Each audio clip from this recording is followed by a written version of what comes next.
امام ابو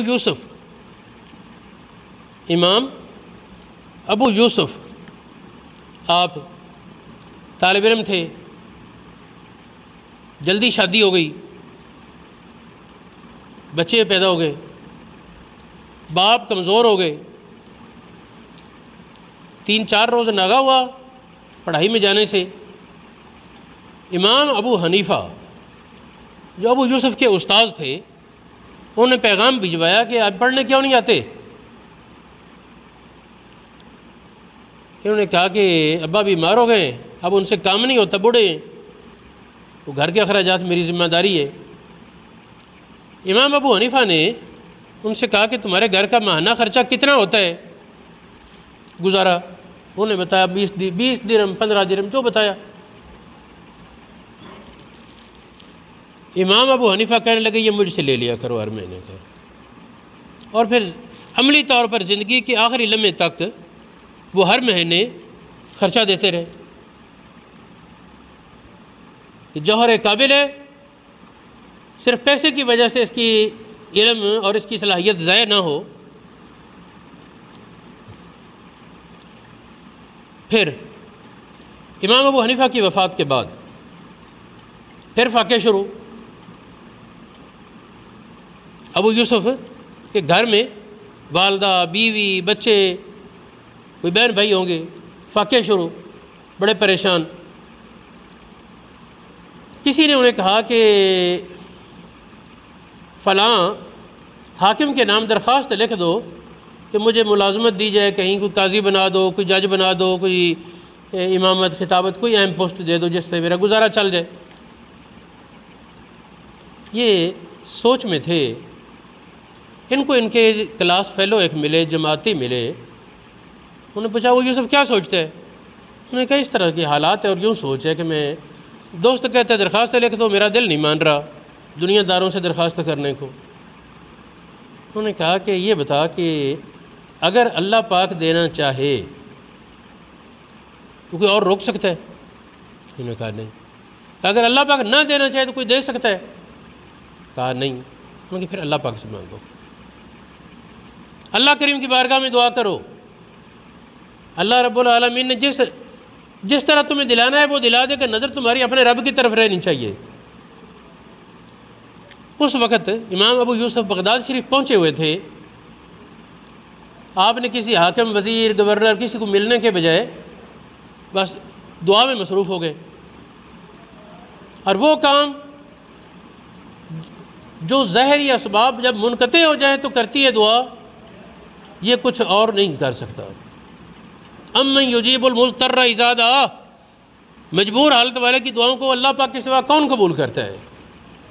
تو خیر یہ دعا کرتے ہیں۔ ادھر یہ ہوا کہ حاکم وقت ہارون الرشید کے باپ، اس نے اپنی بیوی سے کسی معاملے میں تنازع ہوا، بیوی اس کو کہنے لگی، اور عورتوں کی اکثر عادت ہے شوہروں کے حسن میں خواہ مخواہ عیب بنا بیٹھتی ہیں۔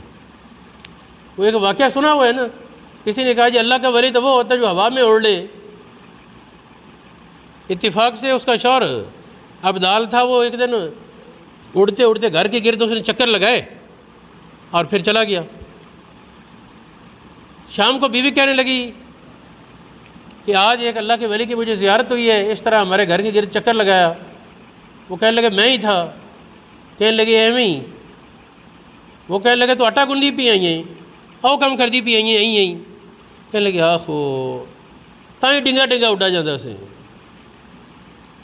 تو یہ فطرت ہے عورتوں کی، ایک شوہر کے حسن میں خواہ مخواہ عیب تلاش کر لینا کمال میں۔ تو وہ ہارون کی ماں اس کے ابے کو کہنے لگی کہ تیرا تو منہ گندا جی ہے، منہ آدھا سوار، چبا ہے تیرا منہ، اس قسم کی باتیں۔ اب وہ بہرحال مرد بھی تھا اور بادشاہ بھی تھا، ایک کریلا دوسرا نیم چڑھا۔ بھئی مرد ہونے کی وجہ سے بھی ایک ہوتا ہے کہ میں مرد ہوں، مجھے بیوی کیوں بات کرے، اور حکمران ہونے کی وجہ سے بھی پھر ایک ہوتا ہے۔ تو اس نے ناراضگی کا اظہار کیا. اس نے کہا کہ ہے گئی تو کچھ ہے، گندا ہے تو، بدصورت. اب اس کے منہ سے نکلا اگر میں چاند سے زیادہ خوبصورت نہ ہوں تو تمہیں 3 طلاقیں.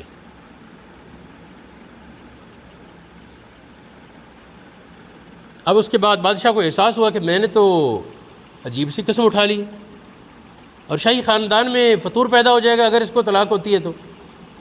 اب اس نے اگلے دن میٹنگ بلائی، علماء کو بلایا پورے شہر کے، صورت سامنے رکھی، سب کہتے ہیں یہ ہو گئی طلاقیں. اب اس کو کہنے لگا، مہدی اس کا نام تھا، کہنے لگا ابو حنیفہ ہوتے تو کوئی رستہ نکال لیتے، ابو حنیفہ ہے نہیں، اور تمہیں کسی بات کی صورت ہے کو نہیں، ہمیں فتوے لامن سے لگے ہوئے نہیں. اب کسی نے کہا کہ امیر المومنین ابو حنیفہ تو نہیں ہے آج، لیکن ابو حنیفہ کے ایک شاگرد ابو یوسف کو آج شہر میں دیکھا گیا ہے اور وہ فاضل عالم ہے. کہنے لگے اچھا انہیں بلاؤ. تلاش ہوئے، بلائے گئے. اب امام ابو حنیفہ کے شاگرد ابو یوسف سے یہ مسئلہ پوچھا گیا. آپ نے کہا کہ کون طلاق ہوئی، طلاق کون ہوئی. وہ جو علماء موجود تھے فتوے دے چکے، وہ کہنے لگے کہ ہوش کر صرف بادشاہ کو خوش کرنے کے لیے فتوے نہ دے.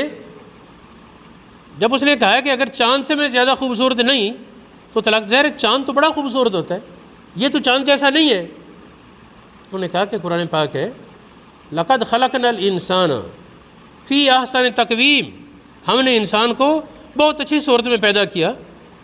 اللہ رب العالمین کی نظر میں یہ صورت اچھی ہے. چاند سے زیادہ، ہر چیز سے جو زیادہ خوبصورت ہے، تو چاند سے بھی زیادہ خوبصورت ہے انسان. اب اس دلیل پر وہ لاجواب ہوئے اور امام ابو یوسف کو پھر قاضی القضات کا منصب اور آگے معیشت کا مسئلہ بھی حل ہوا.